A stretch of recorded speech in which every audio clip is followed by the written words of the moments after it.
There we go. She will follow me. Follow me wherever. Which means I'm going to hijack it at some point. At some point. That happens. You're a terrorist. You're a podcast terrorist. Going to hijack the show at any moment.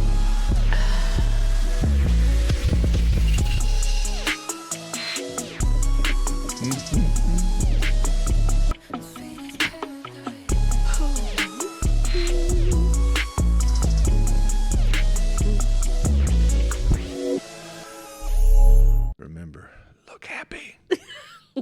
On More Joy. On More Joy. Why, look, here we are. Welcome to the Hello. More Joy podcast, where we not only look happy, we are happy. Definitely.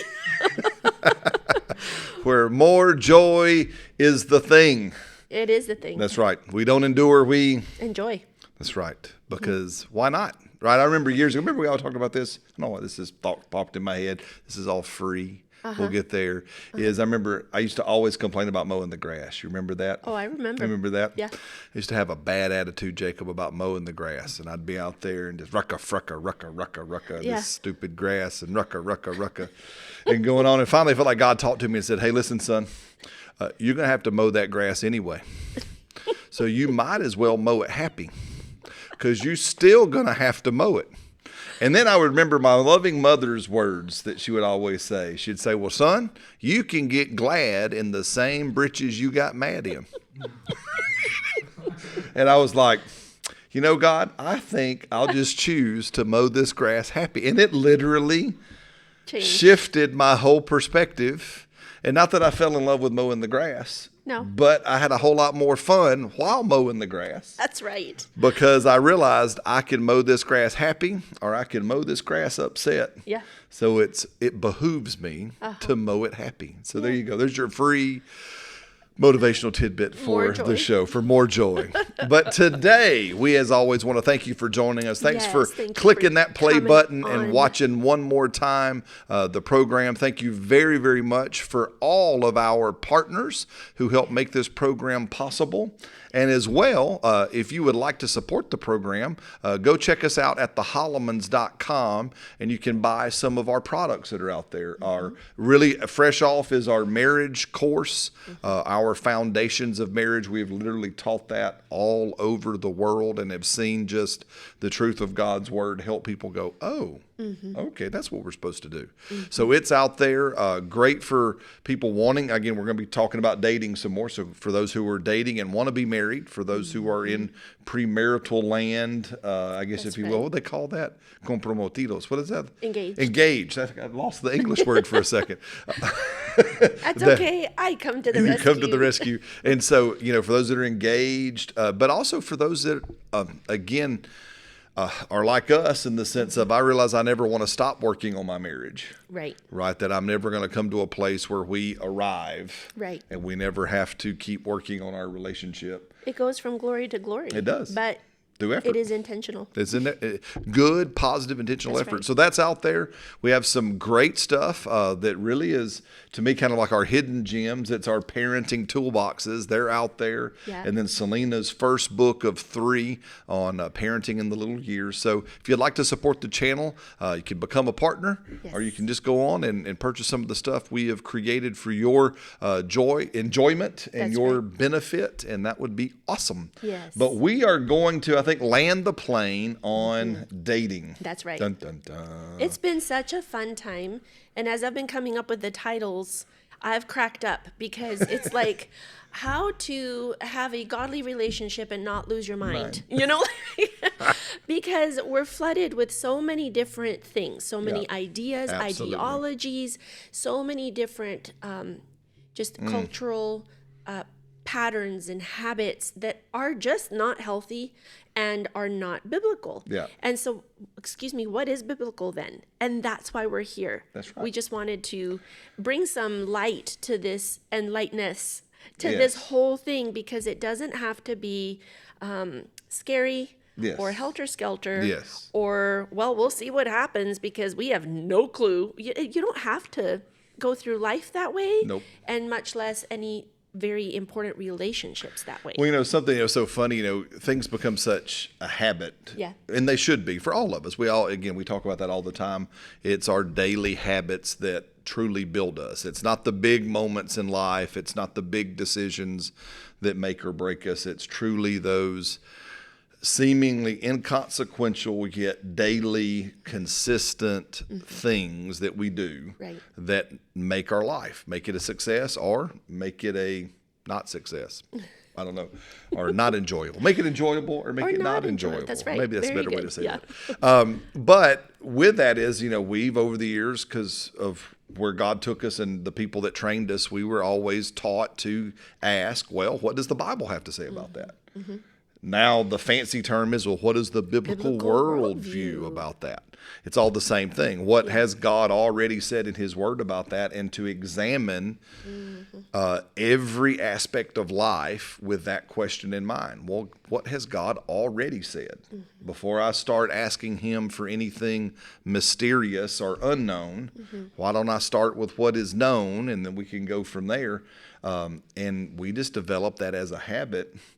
And it gets so common that it's so funny. We were hanging out with some friends, recently, and I just started saying, well, the worldview about that is this, or the Bible says this, the biblical worldview is about that. And they were like, whoa, Brad, the what?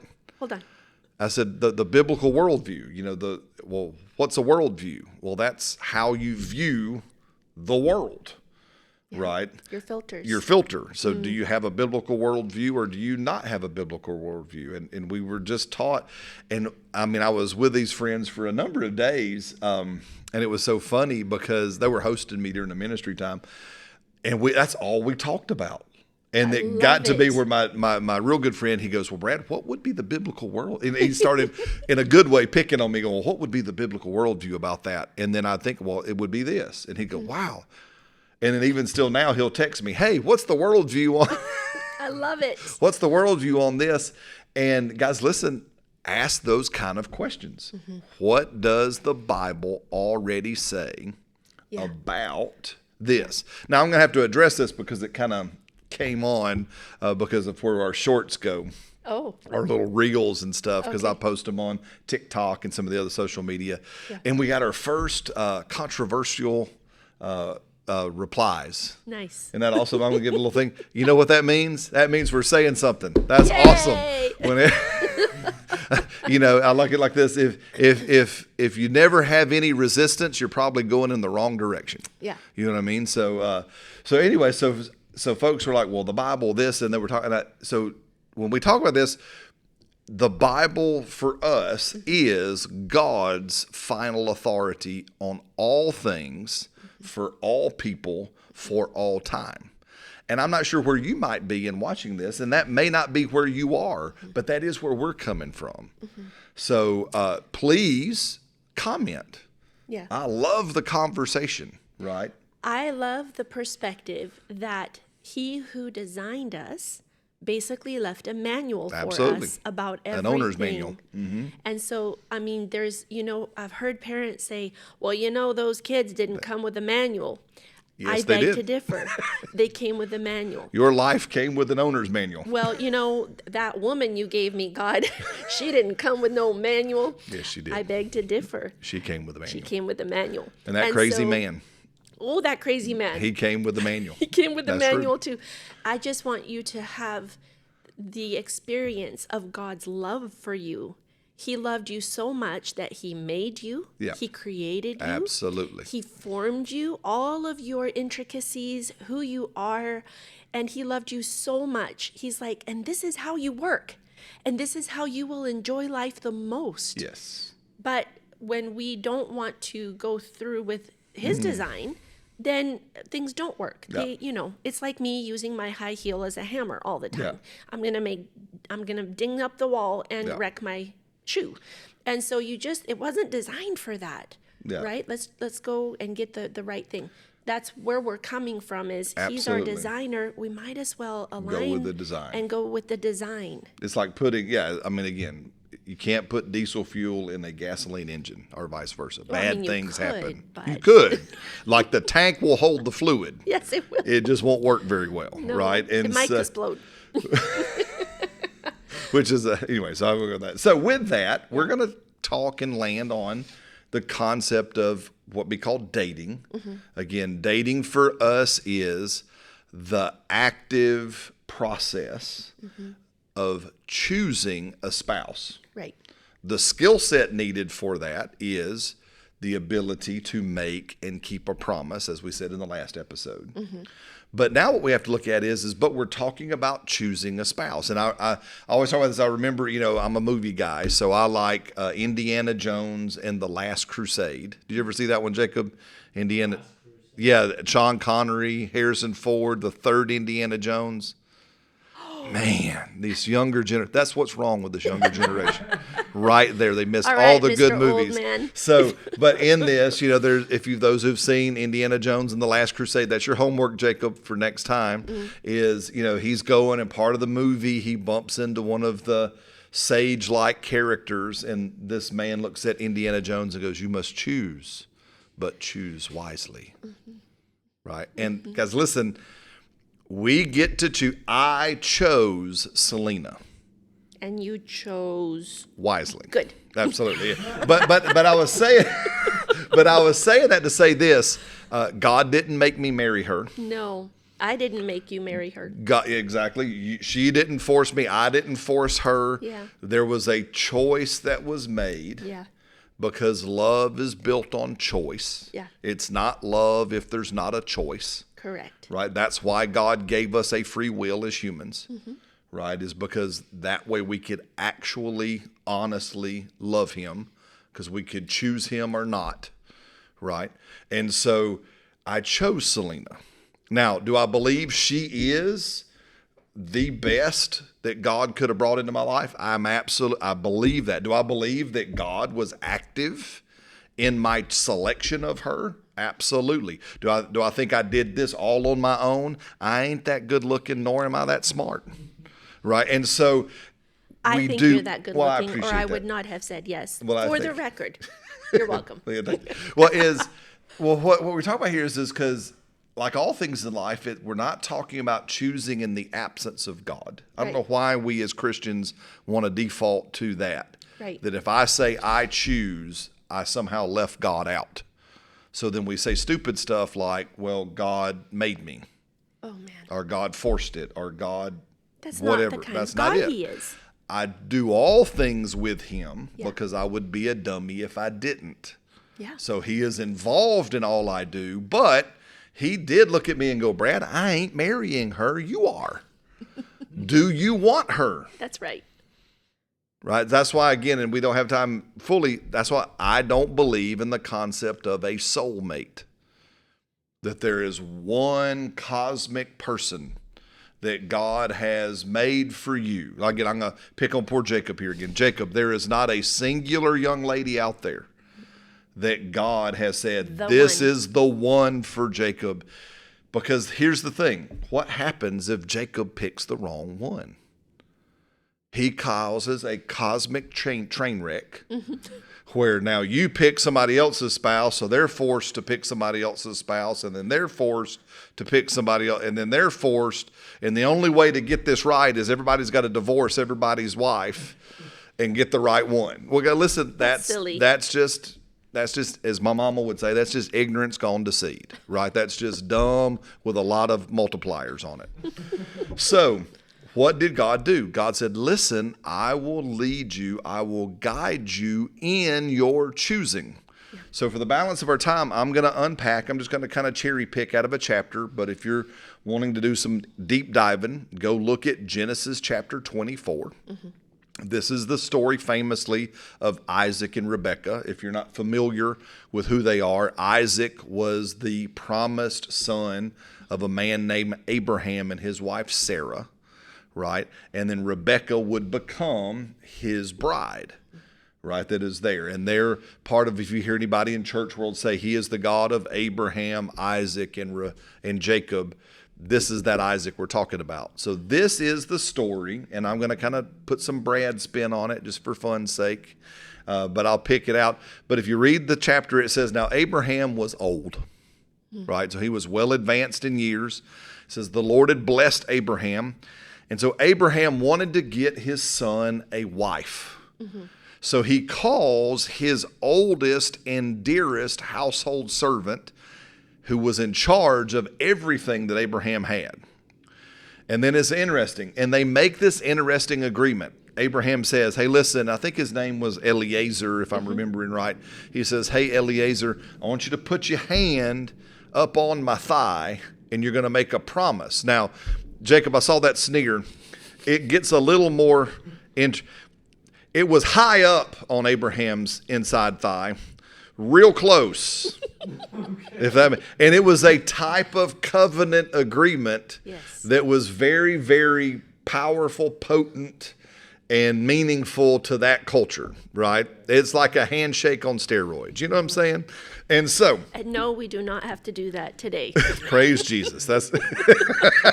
And so he goes, and I want you to swear, Eliezer, by the God of heaven and the God of earth, that you will not take a wife for my son from the daughters of the Canaanites among whom I dwell. But you will go back to my country, to my kindred, and take a wife for my son Isaac there. Now we're going to hit pause. This is the first thing. It's reminiscent of what we said in the very first episode. The reason why it was a powerful agreement, this was not just a casual kind of a strange sounding thing, is Abraham said this: she must be a person who believes like we believe, thinks like we think, comes from the same mindset, whatever you want to call it. In the New Testament, it's called equally yoked. Right. It's the Old Testament example that teaches us the only requirement for dating is they must be a believer. Okay, not just a churchgoer. Not just a churchgoer. A true follower and disciple of Jesus. Absolutely. A firm believer, right? A person of covenant. A member of the household of God, if you will, right? And so there was this promise. That's the first step. When you're choosing a mate, what is the top shelf thing? If you are a follower of Jesus, they need to follow Jesus like you follow Jesus. Now, hey, listen, if you follow Jesus from about 5 miles back, then just pick you another 5-mile backer. Yes. I just would encourage you not to get too much closer to Jesus, which is all tongue in cheek, because you should get as close as you dare, right? But hey, listen, but if you're a follower, you want this person to be a follower of Jesus, a member of the household of faith. Again, I tell young people all the time, Jacob, that means no missionary dating. Do you know what missionary dating is? No, it's not dating people on mission. Missionary dating is this. But listen, Selena, I'm going to lead them to Jesus. I know they're not saved. Right. I know they don't believe. Yet. But he or she is cute. And I'm going to be the one to bring them to Jesus. Yeah, I can fix 9 times out of 10. What happens is the follower ceases to follow more than the non-follower starts to follow. Now, I know you hear those exceptional one-offs of they got saved. Those, my friend, are quite rare. That is the exception, not the rule. Having pastored for so many years, what I have seen is when you break this first kind of observational requirement, is it goes really bad. It just really does. People end up with pregnancies they didn't want. People end up in divorces they could have avoided. People end up in all kinds of issues, and it's because they married someone who did not believe like they believe. So if I can just encourage you for a moment, make sure that you're so settled in God's love for you that he will bring you more people across your path. He will lead you. Because there are more people out there. Sometimes when we choose someone or something that is not quite right, it's because deep down we have a belief that God is not that good to me. Very good. Very well said. That he doesn't love me that much. And so I'm just going to kind of settle. Because if I don't snag this one, I ain't going to get one. And I just encourage you, really bathe, if you will, in the love that God has for you. Because he has so many amazing options for you. I tell my kids that all the time. They're all young adults. And I tell them that all the time. Guys, it might not look like it around you right now. But that's okay. Yeah. You're not ready to choose yet. When you're ready to choose, trust me, God has many good options for you because He loves you that much. Yes. So just whenever you're tempted to settle for something that you know is not quite right for you, just make sure that you go back to, wait, but God loves me. And He is going to bring me many different options. Yes. I just felt that for someone today. So if you're watching and you feel that, just really bask in His love for you. Absolutely. And to realize that there is something worse than being single. It is called being married to a person who will vex your soul. Yes. Right? All throughout the Old Testament, God tells Israel, don't marry non-believing folk because they will be a thorn in your side, a prick in your eye. We might say a pebble in your shoe, right? So again, I agree with what Slinga says. God will lead you and guide you, as we're about to read, to wonderful options. Yes. So let's continue because our time is bumping here. I think I took too long on the front end, so I'm sorry. So you go right ahead. You're doing so good. Thank you. So anyway, so they make this covenant. It established, hey, listen, this is it. They got to be a believer. So then Eliezer, he goes, okay, great. He goes, right? And he travels back to Abraham's hometown, his area. And this is where the God piece comes in because Eliezer, again, realizes I can't make this choice alone. It's a big, important choice. It's a big, important choice. So he starts to pray. And this is what he says. God of my master Abraham, I'm here to choose the bride for my master and his son.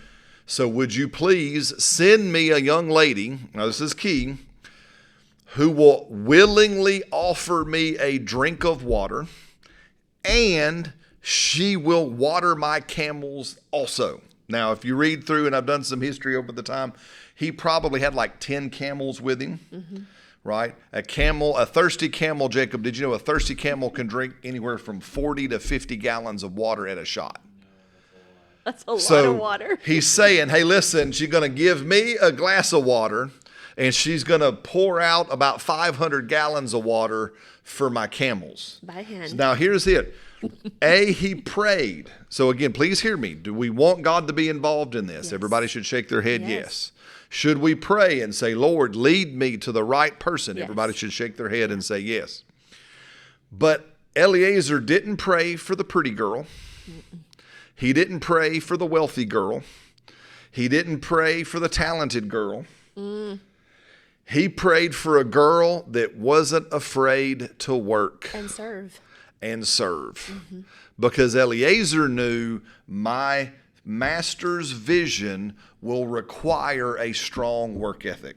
Yeah. Listen, God's vision for your life is going to require a strong work ethic. So you don't want the lazy guy. You don't want the lazy girl. Jacob, you don't want a lazy girl. Right? You want a hard-working young lady that is willing to serve, that is willing to be hospitable, that is willing to go beyond the extra mile. Because why? Because you can do something with someone who's willing to work. You can't do anything with someone who is willing to not willing to work, or someone who is entitled. Yeah. It's huge. That struck me from this story, and for time's sake, we're going to stop there and we'll pick back up next time. We'll have to do one more. One more. I think it deserves one more. It deserves one more. Just getting into some really good stuff here. So, but listen, guys, he prayed for the worker. I mean, I don't know. I mean, we grew up hearing minister stuff, and they would always tell us, hey, you young ministers, you need to be careful of the gold, the glory, and the girls. Those are the 3 G's they warned us about. Don't touch the glory, don't touch the gold, and don't touch the girls, right? Those things will, and I agree with those. If handled poorly, they will mess your life up, right? But there's a 4th one, right? You don't want the lazy girl, right? You don't want the lazy person that's that close. Who's not willing to engage fully with the plan and the purpose that God has for you. and not willing to, like you. Now, again, here's the thing. Now, there's the flip of the coin, right? I can't be lazy and go, that's it, that's right, God, give me a girl. It wants to work, so I can sit on the couch and she can bring me sandwiches and Coca-Colas, and I can watch a football game while she gets out there and supports me. And we're not talking about that either. So this is not a give me a slave. No.